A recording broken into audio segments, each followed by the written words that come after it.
Is there anything more manly in life than hiding Easter eggs? Think about it. It involves taste testing, for safety reasons, of course, and strategy.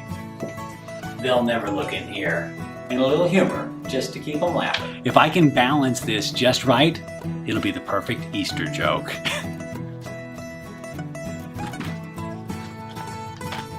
There. Looks like the yolk's on me.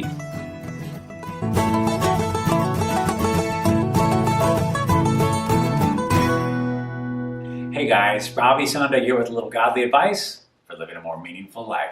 Well, if you're like me, you may have often wondered, what exactly do eggs have to do with Easter? I mean, Jesus died on a cross, not in a hen house. And what's up with the Easter bunny? Rabbits don't even lay eggs.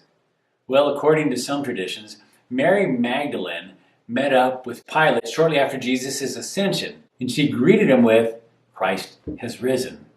Whereupon he pointed to an egg on the table and said, "Christ is no more risen than that egg is red." At that moment, the egg miraculously turned red right in front of them both. Another story has Mary taking cooked eggs to the other women at Jesus' tomb. And when they saw the risen Christ, the eggs in her basket miraculously turned bright red. Well, there are other stories of Mary taking eggs to the soldiers at the cross, and her tears falling on the eggs and sprinkling them with dots of brilliant colors. Now, I'm not sure about the validity of any of those stories, but one thing I do know to be true comes from John 11:25, where it says, Jesus said to her, "I am the resurrection and the life. The one who believes in me will live, even though they die." While many ancient cultures used eggs to symbolize rebirth, it was the rise of Christianity in Western Europe that began to use the egg as a symbol of new life as a result of the resurrection, Christ's triumphant victory over death.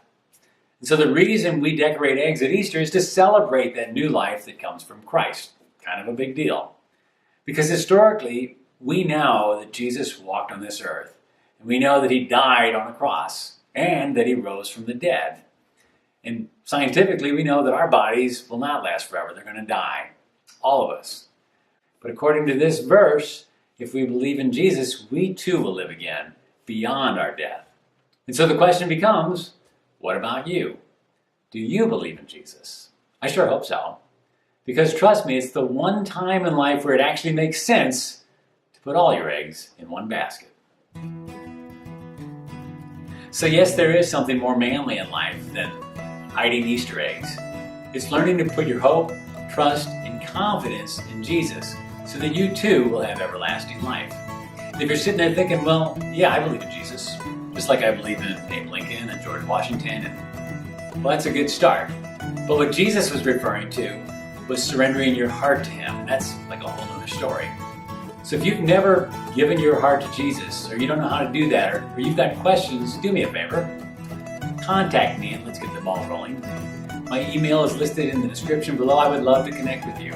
Because you may not know where you want to live the rest of your life, or what you want to do for a living, or who you want to marry, or what you want to have for dinner tomorrow night. That's okay. But the one thing you don't want to be guessing on is what's going to happen to you after you die.